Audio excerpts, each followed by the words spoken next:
UBI کے pensioners کو اپنے چینل پر خوش آمدید۔ امید کرتے ہیں کہ آپ خیریت سے ہوں گے۔ آج کا ہمارا موضوع ہے UBI کے پینشنرز متوجہ ہوں۔ UBI پینشنرز کے حوالے سے لیٹسٹ نیوز اپڈیٹ مکمل تفصیلات سے آپ کو آگاہ کرتے ہیں۔ آج کے اس ویڈیو میں ہم بات کریں گے کہ employees old age benefit institution یعنی کہ UBI جو کہ گزشتہ 46 برس سے پاکستان کے مزدوروں کو پینشن اور سماجی تحفظ فراہم کرنے کے لیے قائم کیا گیا۔ سوال یہ ہے کہ کیا UBI اپنے مقاصد میں کامیاب رہا یا اب بھی لاکھوں محنت کش اس کے ثمرات سے محروم ہیں؟ ادارے کے مطابق اگرچہ ادارے نے ہزاروں ریٹائرڈ ملازمین کو پینشن اور دیگر سہولیات فراہم کی ہیں، لیکن ملک میں کام کرنے والے بہت سے مزدور ابھی تک رجسٹریشن، کم پینشن اور ادارہ جاتی کمزوریوں جیسے مسائل کا سامنا کر رہے ہیں۔ اس ادارے کی ذمہ داری سے بڑھاپے کی پینشن تک محدود نہیں بلکہ معذوری کی پینشن، ورثاء کے لیے پینشن اور بعض دیگر سماجی تحفظ کی سہولیات بھی اس کے دائرہ کار میں شامل ہیں۔ لیکن اگر ہم گزشتہ 46 برسوں کا جائزہ لیں تو تصویر مکمل طور پر اطمینان بخش نظر نہیں آتی۔ ادارے میں اس بات کی نشاندہی کی گئی کہ پاکستان میں لاکھوں ایسے مزدور موجود ہیں جو کہ قانون کے مطابق UBI میں رجسٹر ہونے کے اہل ہیں، مگر مختلف وجوہات کی بنا پر آج بھی اس نظام سے باہر ہیں۔ اس کی ایک بڑی وجہ یہ بتائی جاتی ہے کہ کئی آجر اپنے ملازمین کو رجسٹر نہیں کرتے تاکہ انہیں ادارے میں شراکت جمع نہ کروانی پڑے، اور اس کا نتیجہ یہ نکلتا ہے کہ ملازم برسوں کام کرنے کے باوجود ریٹائرمنٹ کے وقت پینشن کے حق سے محروم رہ جاتا ہے۔ دوسری جانب جو افراد UBI کی پینشن حاصل کر رہے ہیں وہ پینشن اونٹ کے منہ میں زیرے کے مترادف ہے۔ موجودہ پینشن کی رقم مہنگائی کے اس دور میں ان کی بنیادی ضروریات پوری کرنے کے لیے ناکافی ہے۔ جب اشیائے خورد و نوش، بجلی، گیس، ادویات اور دیگر ضروریات کی قیمتوں میں مسلسل اضافہ ہو رہا ہو تو چند ہزار روپے ماہانہ پینشن کسی بھی خاندان کے لیے کافی نہیں سمجھی جا سکتی۔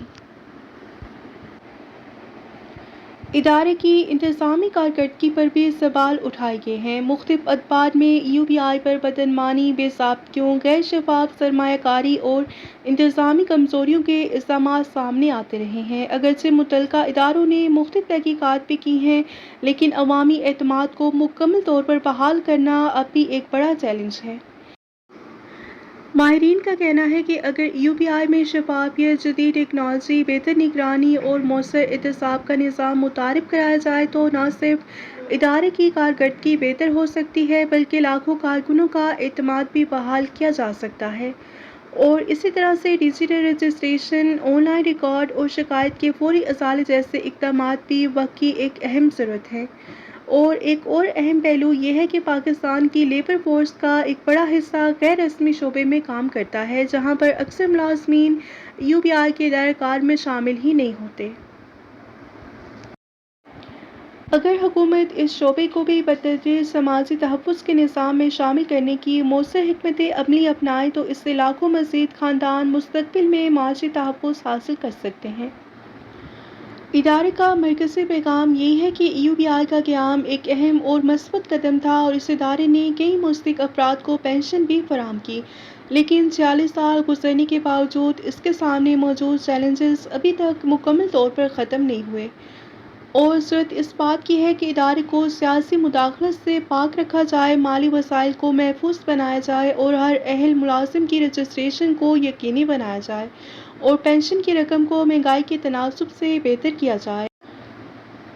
اور آخر میں یہی کہا جا سکتا ہے کہ کسی بھی ملک کی ترقی صرف بڑی عمارتوں یا معاشی اعداد و شمار سے نہیں ہوتی بلکہ اس بات سے ہوتی ہے کہ وہ اپنے محنت کشوں، بزرگ شہریوں اور ریٹائرڈ ملازمین کو کس حد تک عزت، تحفظ اور معاشی سہارا فراہم کرتا ہے۔ اب سوال آپ کے لیے ہے، کیا آپ کے خیال میں UBI نے گزشتہ 40 برسوں میں اپنی ذمہ داریاں کامیابی سے ادا کی ہیں یا اب وقت آ گیا ہے کہ اس ادارے میں بنیادی اصلاحات کی جائیں؟ اپنی رائے کا اظہار کمنٹ سیکشن میں ضرور شیئر کریں۔ اگر آپ کو یہ معلوماتی ویڈیو پسند آئی ہو تو اسے لائک کریں، اپنے دوستوں کے ساتھ شیئر کریں اور مزید ایسی خبروں اور تجزیوں کے لیے ہمارا چینل ضرور سبسکرائب کر لیں۔ ملتے ہیں نیکسٹ ویڈیو میں، ٹل دین ٹیک کیئر، اللہ حافظ۔